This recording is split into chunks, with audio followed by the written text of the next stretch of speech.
Welcome to Dysfunctionally Yours, the podcast where we embrace the chaos, laugh through the struggles, and find hope on the other side of trauma. I'm your host, Brittany, and if you've ever felt like your life was a beautifully messy roller coaster of dysfunction, trust me, you're in good company. Here, we'll have real, raw, and sometimes ridiculous conversations about mental health, relationships, and healing, because let's be honest, life isn't always pretty, but that doesn't mean we can't come out of it stronger and maybe even smiling. So grab a cup of coffee or a glass of bubbles, and let's navigate this wild journey together, dysfunctionally, but never alone.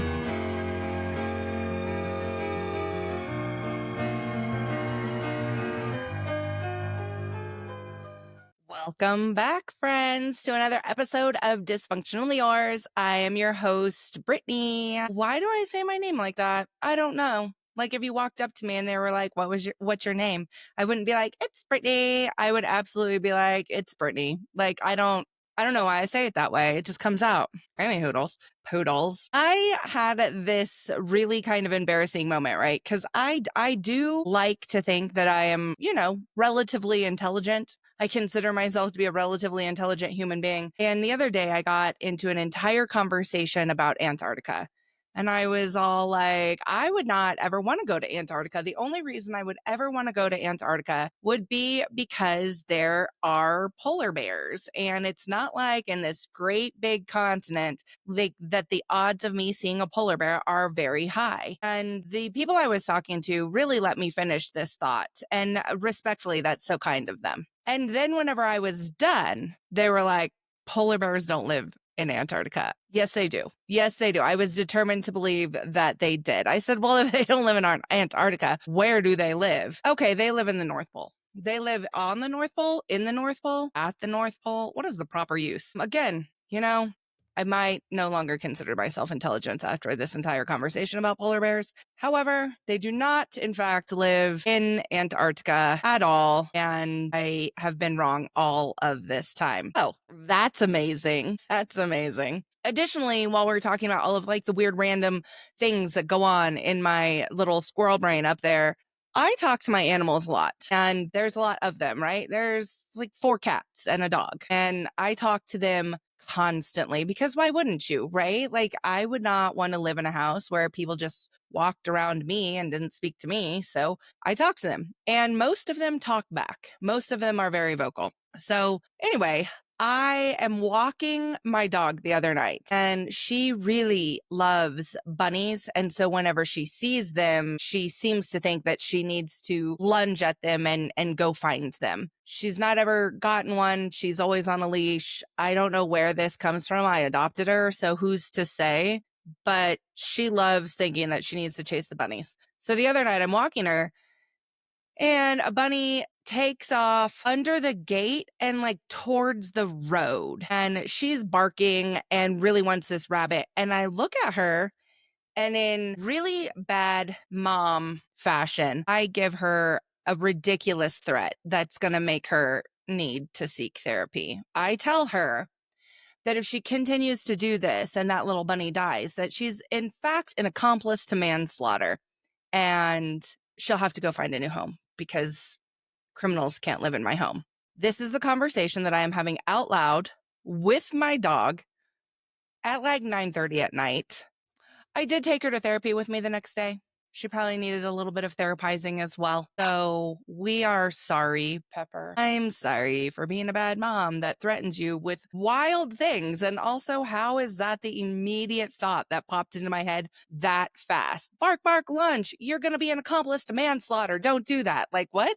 Why? Who made me this way? I don't know. It's entertaining in there. It is entertaining in there. And that's what I can say. So with that, let's jump into my ache and relief of the week. And I originally had something else written on this card, and I decided now is not the time for that. So my ache of the week is that, there are times in life that we really just have to accept the fact that our boundaries are there for a reason, and enforcing them can be very challenging. And also, be there for the right reasons, right? Essentially, like a boundary needs to protect you and your safety, whether that's physical, emotional, mental, etc. But enforcing those boundaries can be very tricky and very, very sad sometimes. And so I think that is my ache. Just that ever ongoing lesson of enforcing boundaries might mean that people are no longer present or welcome in your world. And that can be very sad. But with that, my relief of the week is I have had such a social week, more so than usual. I was able to see my kids this week. And so that's always exciting. I was able to see 2 different cousins this week, and all since Friday, right? All since just like in a couple of days. See a couple different cousins, and that was great just to have some, quality family time, no matter how long or short that was. And then I was also able to go out with one of my girlfriends and go to karaoke. And that was a good time. Karaoke is always a good time. So when I got the call that was like, you want to go to karaoke? Yes. The answer is yes. 2 things that will probably 9 times out of 10 always get a yes out of me and not need a lot of preemptive planning. Brunch, immediate yes. Give me 15 minutes notice. I'll be there. And karaoke, assuming the sun is still out, because that is definitely a weird, like, just Brittany-ism that I have, right? Like, if the sun is down, I'm down for the count. But if the sun is still shining, yep, I can do that. We're going to do that. So went to karaoke, and that was a lot of fun. I did have this very interesting experience while we were at karaoke, and I don't know that I handled it the best way. I don't know that I handled it poorly, but I did feel some guilt walking away, but that could be my anxiety. That could be a lot of different things. So anyways, there was a gentleman there. He was nice. He came and he approached me a couple different times, and he was very, very insistent upon how much he was into me. And then he came up to me, like the last time that he came up to me, he says, "Do you like short men?" Because this gentleman was like 5'3", and me with my 5'10" and some change self. No, the answer is no. However, I couldn't bring myself to say no. Like when he says, "Do you like short men?" An easy answer and an honest answer would have been like, no, it's not real. I'm not really into that. That's not what I said, though. What came out of my mouth was, I'm not into men. And really thought that this was just going to be like, go away. Also, more or less, like, I have no desire to date right now. Like, that's just not, so it's not totally a lie, but it wasn't also, there wasn't thought put into this, genuinely. So I say, no, I don't like men. And this man, the audacity of this man, because this man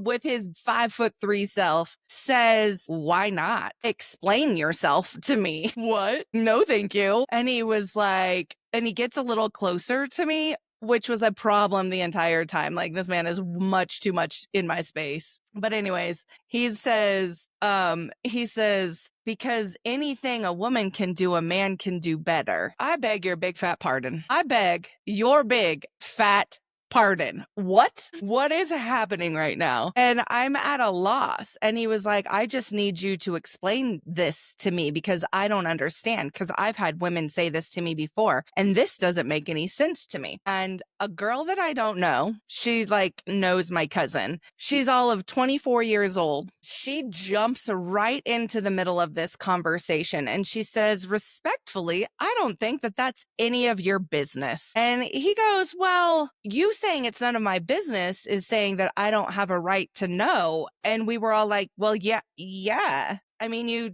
don't really. Nobody has to explain themselves to anybody, right? So,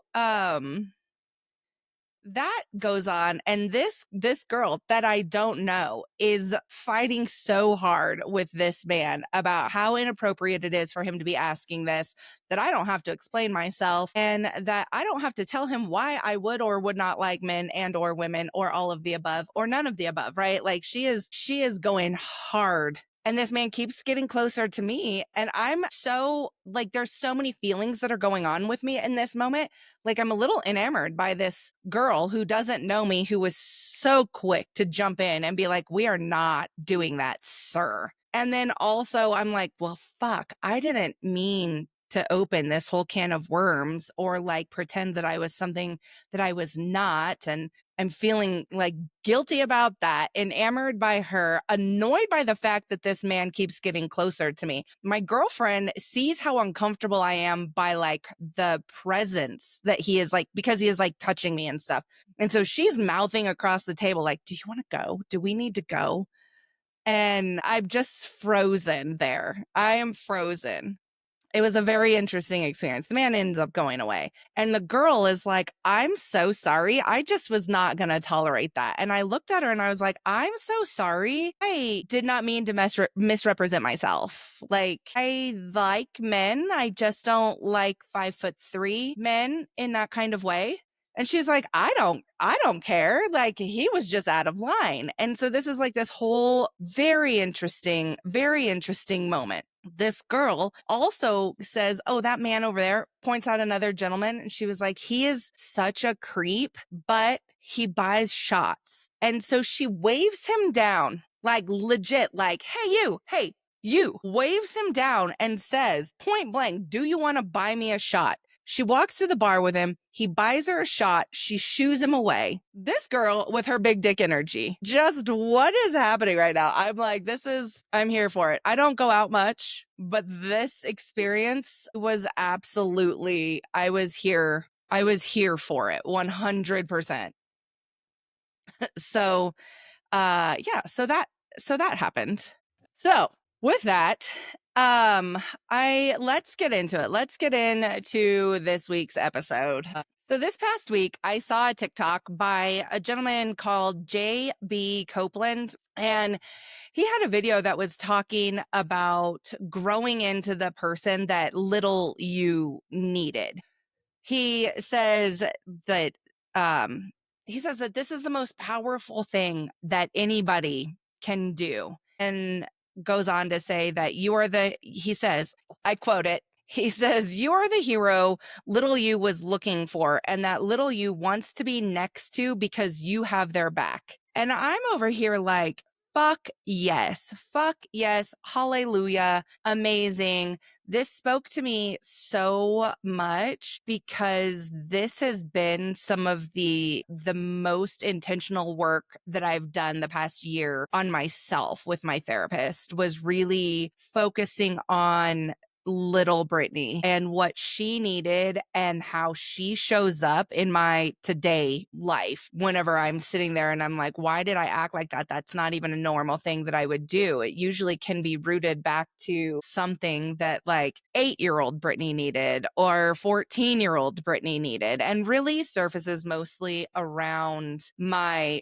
family and how I react when certain situations occur with my family, and really showed very bright, shine bright like a diamond, shone bright with my dad this past year. And so him saying that little me wants to sit next to me because I have their back. I'm like, yes, yes, snaps.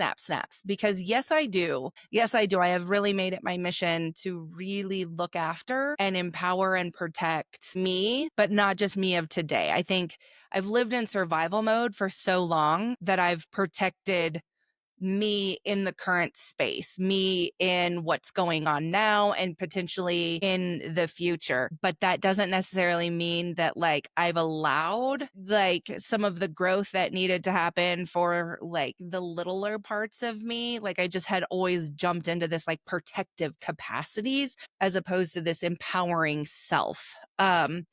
If that makes any sense. So it just really resonated and then sent me on a whole like rabbit hole and thought process on just some of the stuff that I've really spent a lot of time thinking about. And that led me into right, because in protecting this littler version of me, I've cut out people, right? I've talked about how I've cut out the rattlesnake. And I have cut out my father, and I've cut out my stepmother.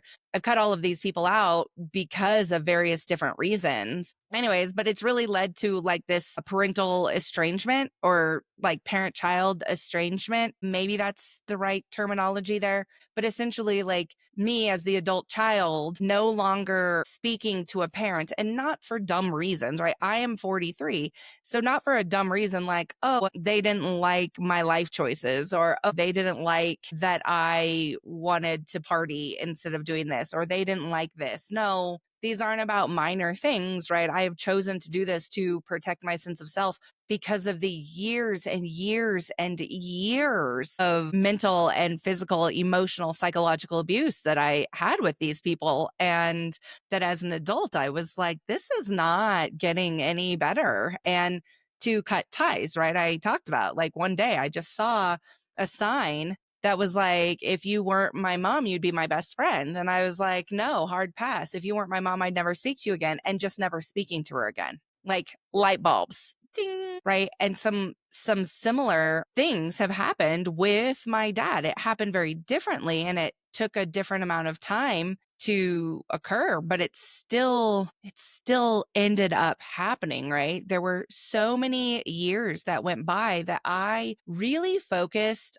this that the monster in my story was only the rattlesnake, and really gave my dad a free pass for a lot of things. And that's not necessarily fair because, right, if I live in a two-parent household and both parents are present, it's safe to say both parents are the problem for one reason or another. So anyways, as I became an adult, I think I developed this like false sense of safety with my father, thinking, even after I'd cut my rattlesnake out, I had this false sense of safety that came up with my father because I thought I was going to be able to have hard conversations with him. I thought that as things came up, we would be able to talk about it, like he came out to Virginia for my graduation when I graduated college, and he had stopped at the grocery store and he had bought himself some beer. I didn't ever keep like alcohol or anything in the house. So he had bought himself some beer, no problem. And then he gave it to the boys and asked the boys to go put it away. This triggered me like a firecracker, like so quick with such a short fuse. And I was absolutely furious because this was a thing. Like my parents did this with me, right? There was such an alcohol and drug problem with them, but like it was not uncommon for my dad to be like, hey, run down to the fridge, grab me a beer. You can drink the foam off of it. And so I remember like I would shake up his beer so that there was foam so that I could drink the foam off of it. I thought this was like a bonding experience. This is not okay. Parents, if you are doing this, stop immediately. Don't do this. Like, don't tell me, ah, la, la, la, la. I can't hear it. But this is what my dad would do. It was never uncommon for him to be like, go get me a beer, and me be like this beer runner for them. And I really, really, really was just furious that my dad would put my children in that situation when this was not the lifestyle that I had raised my children in at all. And so I was pissed, and I go and I tell my dad like how upset I am about this and why I'm upset about this. And it is in that conversation, because at first he was like, you're overreacting, blah, blah, blah. And then I go and I'm able to tell him this, and he acknowledges this. He acknowledges that like, okay, I won't do that. He goes on to, let me know like, Brittany, like you can't make me drink or not drink. I'm a grown ass man. And it's like, I don't care if you're drinking, just don't have my kids running it for you. You want a beer, go get your own beer. And so I thought that we came to some agreements there. It was also in that conversation that he was able at that time to say that he was so sorry for not protecting me better from the rattlesnake, and that he would do better moving forward. So I'm like, oh, we're making some progress. Like this is good. This is good. We're going to heal. We're going to grow. But then following that, he would continue to choose his girlfriends over me, right? I would come to Colorado to visit and he would tell me to meet him somewhere. And then whenever I got there, he'd be like, oh, I have to go because, her son starts school tomorrow and we got to go get him ready for school. I don't care about her son. Tell her to go home and take care of her son. tell her to go home and take care of her own son because I just came 2,000 miles to see you.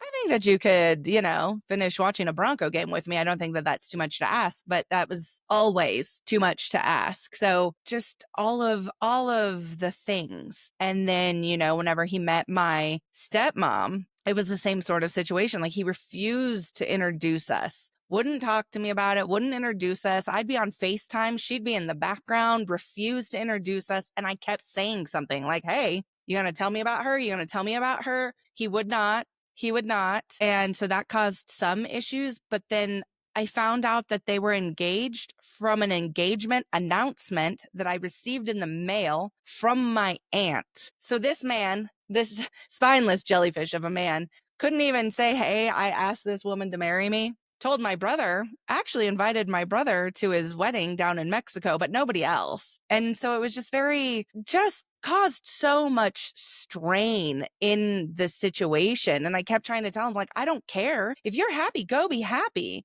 But like, it's weird that you wouldn't introduce this woman to your family.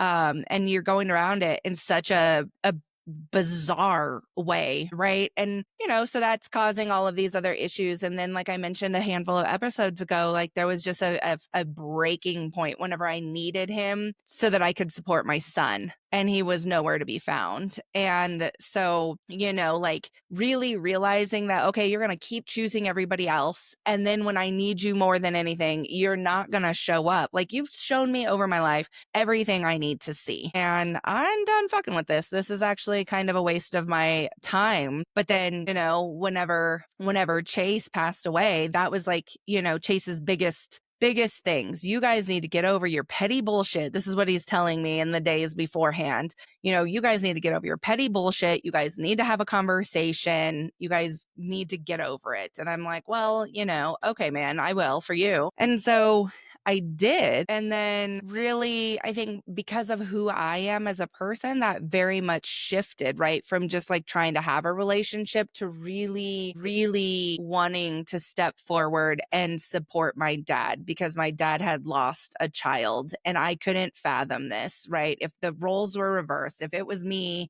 I know how much I would need my other child, and like to just be there. I would just need to know that my other child was okay. I would need to know things, because how fucking tragic. And so I'm going down to see him on Father's Day so that he knows, like, yes, you're still a dad. We still love you. And going to see him on his birthday, and, helping do these big grand gestures and trips and things like that, like I've talked about.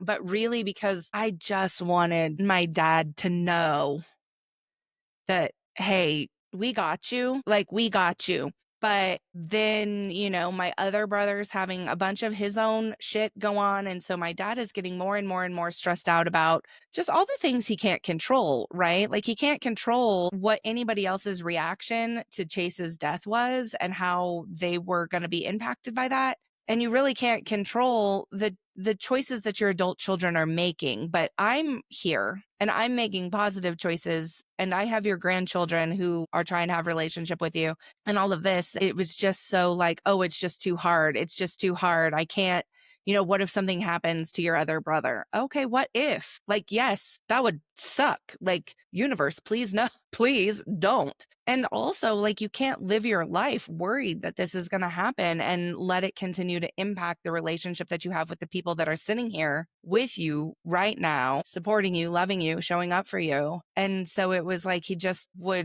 was so into his own stuff that it was making him like more and more and more afraid. And because he was operating out of fear, it was turning into this real like anger. It was really hard to navigate.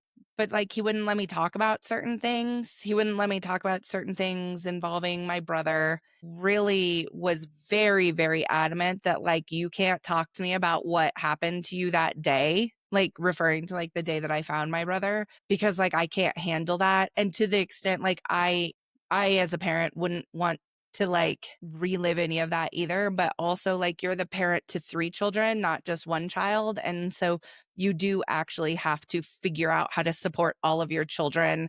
And it's your job as a parent to show up as a parent, and it's not your child's job to show up as the parent and be so worried about your feelings when your child is also trying to navigate just hell.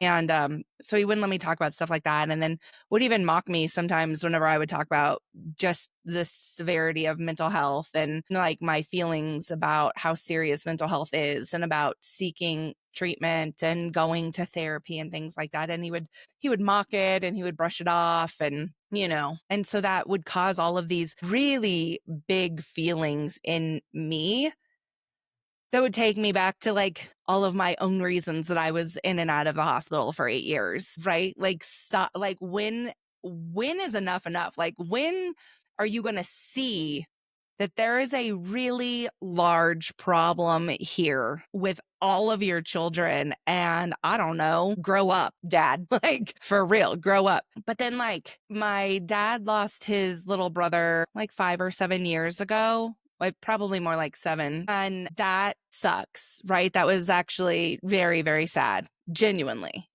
big loss. But like my dad would sit there and be like, well, you don't get it. I lost my brother. And so my sisters are all that I have. And you don't know what it's like because I lost my brother. And it was one of those moments where I'm like, I could come across this table right now at you because what do you mean I don't know what it's like to lose a brother? Do we know? Do we know who Chase was? Like, I don't. And so he would say really just like mindless things like that because he's wrapped up in his own world so much and would be like, yeah, but that's different. No, it's not. I mean, yeah, you're right. It is different. You got your brother for like 55 years. I got my brother for 25 years. And, like, I think a loss is a loss, but also you can't minimize that there was a loss here. So just like really just nonsensical things that he would say and do. And it's like every time he would do something like this, it's triggering something in the younger me, right? That I'm not feeling heard, that I'm not being listened to, that I'm screaming about how there's a problem and it's being ignored. And, that sense of like helplessness is coming up in a very different way, but it's coming up, right? So I end up writing my dad this letter because I'm like, I can't keep going on this way. I'm going to write my dad a letter. So I write him this like 8 or 9 page letter front and back. And I talk about all of the, like a lot of the strengths and the positive qualities that I believe my dad has, that I believe that he bestowed upon me, my ability to forgive and move forward. That came from him really being able to like let shit go and not hold grudges. That came from my dad, being really resilient. I watched the rattlesnake just be horrible to this man. Absolutely just horrible, like screaming at him in the middle of the night, telling him that she wished, he would fall off the building. He does steel erection, like wish he would fall off the building and not come home, and just really terrible things in front of the kids. And so like that is horrible. And those are horrible things. And I think that they made my dad really resilient. My dad had a brother with his own alcohol problem, and that really put the family through the ringer. And my dad overcame his own alcohol problem and his drug addictions and kept showing up and kept going to work and kept trying to take care of the family. And so I was able to view my dad as this very like resilient person that wasn't angry. And I was like, well, if he can do it, I can do it. It doesn't mean these things didn't happen. It just means that like we can move forward in life and we don't have to be angry about what's happened. Those historical things, they don't have to define us in a negative way, right? So I got that from my dad. I also felt that my dad was this very genuine man and, wore his heart on his sleeve. And like, I've seen him be happy and I've seen him be sad. I've seen him cry. I've seen him be angry. I've seen him be apologetic, right? I've seen him be just like the big spectrum of things as this very genuine human. And I respect that in him and, value that. And I feel like I got that from my dad as well. And so that was the stuff that I wanted him to know. But I also wanted him to know that, like, even with all of these things do not mitigate the fact that you didn't show up for me when my son was in the hospital, that you continue to choose spouses or girlfriends over your children, that you are so selfish in your own mind that, just because you don't like what's happening around you, you shut your kids out when your kids are the ones that need you. And the fact that we've all at some point in time come back around to give you another chance to show that, like, yeah, you can be a good father, you can do better, and then you fuck it up every time. Like, that's not, that was really hard, but I wanted him to see this. I wanted him to see how detrimental it was that he was shutting me down every time I'm talking about something big and major. Like, I am the child. Stop expecting me to be the parent. Stop expecting me to care for you and your feelings and your emotions, and then you just walk away from mine or my other brothers. Like, this is not an appropriate situation. And there's a couple situations that I would talk to him a lot, right? There was that he would just deny, that he would disagree with me, but then deny, right? Like, there was a moment in time where my rattlesnake tried to drown me in a bathtub. And I have told my dad this story multiple times over the span of years. And my dad has every single time looked back at me and been like, that didn't happen, Brittany. Yes, it did. But again, I beg your motherfucking pardon. It sure did happen. It sure did happen. And like, why would you not hear me when I'm saying how devastating this is? Like, I've been telling you this same story for 30 years and you're still not hearing me say it is absolutely wild. And then even whenever this podcast launched, he was in the DMs and was like, that didn't happen on Christmas. That, like, you're making that up. Why would I make that up, my friend? Mind you, he didn't deny, like, the foster care. He didn't deny any of those big things. He didn't deny the abuse, the stitches. He didn't deny any of those things, but he absolutely denied that Christmas, that I had to open presents in my room by myself on Christmas time while they were all downstairs. And it's like, why? Because it made you look bad? It all makes you look bad. Like, you were not a good dad. Like, you were not good parents. And so, but to continue to deny that, it just sort of chips away and chips away and chips away. And then to watch him choose a female that he's barely known over all three of his kids and then lose them all one by one for one reason or another. Like, this man had 3 kids and one is gone. I'm here, but I don't talk to him. And my other brother, he's like, he doesn't really talk to him either because it's not worth it. So he doesn't really have any. Like, what does that say when you have 3 kids and not a relationship with any of them? When you have 2 grandchildren, like, come on, my man. So my dad also refused to acknowledge this letter, which that I gave him some grace for, because I was like, this is a lot packed into this letter. And I kept checking in. Hey, do you want to talk about this? I know that was a lot. Do you want to talk? And he kept telling me, like, no, I'm not in a place to talk about that. No, I'm not in a place to talk about that. And he finally came back at one point and he was like, I don't want to talk about this and maybe never, but also I'll acknowledge that, like, I left some damage. Okay. I'll take your acknowledgement. But then when it keeps happening, like this cycle, that's unfortunate. And then his wife, my stepmother, started using parts of that letter as ammunition against me. And what I will say is I have no place in my life for ammunition. Bringing up shit that happened 3 months, 6 months, 9 months, 4 years, 8 years, 12 years ago has no business in a conversation today. Not ever. Not ever. So when ammunition starts coming out and being thrown, immediate shutdown. We're not doing that. That is not an effective form of communication. That's not going to help us move forward with this issue at hand today. And we're not going to keep rehashing something that's been talked about probably repeatedly at this point. So, like, realizing that was really just like, no, I don't deserve this as a child. And so I put in a lot of work in therapy to really work to understand, like, what is my role as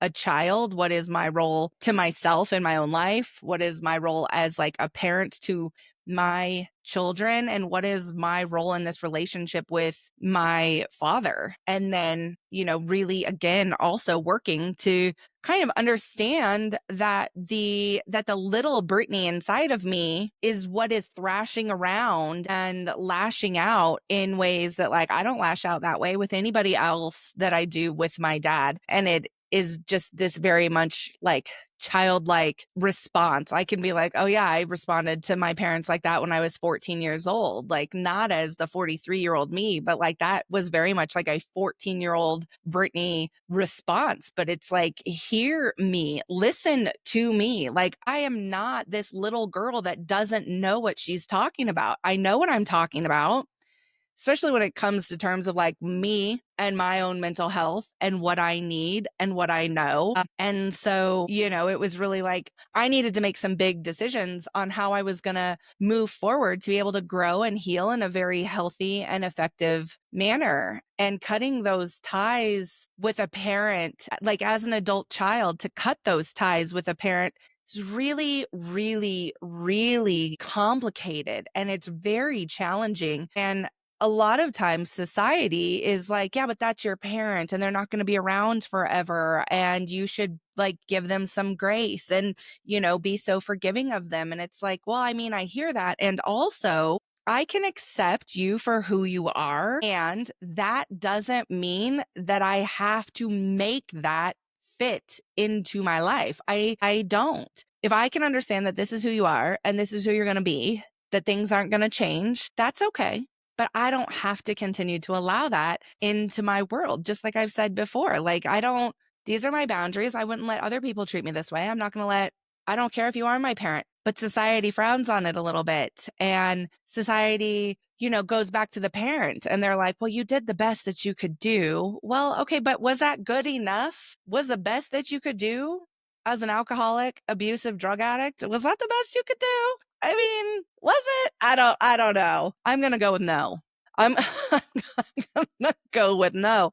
You could do better. And when you're given chance after chance after chance and opportunity, then you should do better. Like, it's not like you weren't. And so I think, society isn't super helpful or supportive in that, but it's a loss to become this like estranged child from your parent. It's a lot. It's a lot when Mother's Day comes along, when Father's Day comes along, when holidays come up and people are talking about like, oh, I'm going to go to my mom's house. Oh, I talk to my dad every day on the phone, yada, yada, yada. And it's like, yeah, that's nice. That lucky you. What a fucking blessing. And so there's like a very long grieving process that I don't know that it gets talked about enough. And I don't know that it's acknowledged enough, the amount of strength that it takes for a child to say, I know you're my parent and I deserve better than this.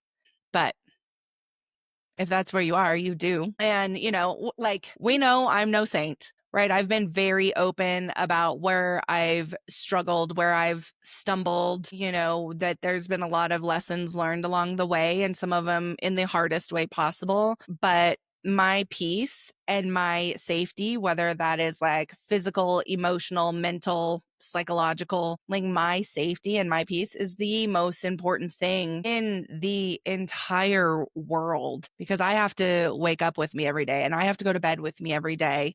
I have to go to work every day. I have to show up as myself every day, protecting that peace so that I can continue to do that and be the best version of myself. That matters. And that's not always easy to do. Like, choosing to protect me at 43 and choosing to protect everything that I was at 12 and 8 and 6 and everything in the middle. Like, that has meant that I've had to remove both of my parents from my life. And, but that's where my peace is. So that's been a tough one. And I think anybody that's going through that, I hear you. It's tough. That's a tough journey. I don't envy that, but you're not alone in that one. I got you. I got you. Like, I also have talked about, like, when I had my own kids, it was so important that my kids felt safe and protected and cared for and all of the things, right? And so now my kids one's almost 26, one is 23. And I recently had a conversation with them about like possibly fostering a kiddo, and they were so supportive of this. And I didn't know if they would be, like I didn't know if they were going to come back and be like, nah, mom, you fucked us up. Like, don't fuck another kid up. But that wasn't what I got from them, and they were so supportive, and they know the work that I do, and they know the person that I am better than anybody. And, they were very much like, if this is something that is calling to you, like, you probably should do that. Like, maybe you're not done being a hero yet. So if that's what you need to do, we got you. We got you. We support you. And that meant so much to me in that moment, because like, thank you, right? Thank you for believing that I could take on another kiddo and be a good parent to them. We have our ups and downs, and it's not always easy, and I'm not always a perfect mom. But damn, if my kids don't know that I love them so much and that they're the most important things in the whole wide world to me, no matter what, right? I think that being a parent is a huge, huge responsibility. And you have to do the work on that. Like, respect in that relationship it should not just be given. Like, you can't just be like, well, I'm your parent, respect me. It doesn't work that way. Like, respect is a two-way road, and like, you have to earn a child's respect. A child has to feel safe to respect you. A child has to feel, secure and heard to be able to do that. And, you're not just entitled to that. I think being a parent it's an opportunity, and it is a gift. And, you really, really do need to do the best that you can with that, instead of just expecting that a child is going to tolerate it, put up with it, So if you are in that place in your world where you're like, I don't know, like, I have a rough relationship with my parents, it's not really helpful to me. I hear you. And I think that can look a lot of different ways. I think that you can accept who somebody is and still accept how they show up in your world, and that's okay. And if you need to cut them out for your own peace, I think that is okay. And of course, if you have a beautiful relationship with your parents and you guys have been able to like grow and learn and heal from one another, obviously that's amazing. Obviously that's amazing. And, how special for you. But I know that that's not all of us. So I wanted to touch on it a little bit. So with that, the new episode of Dysfunctionally Yours drops every Monday on all social media platforms and on YouTube, where you can catch the video version of this. You can engage with that Dysfunctionally Yours anonymous form that is linked on the Dysfunctionally Yours podcast Instagram page. And you can write in, you can engage, you can add feedback, you can ask questions, you can tell me what makes you dysfunctional today. You can share your stories. If I ever say anything and you're like, yes, oh my God, that spoke to me, like, write it in. You can write it in there and we'll get to it. We'll talk about it. I encourage all of the engagement. So don't forget to follow Dysfunctionally Yours on Instagram and like and subscribe wherever you're listening to. Until next week, don't be afraid to be great. Toodles, poodles, bye.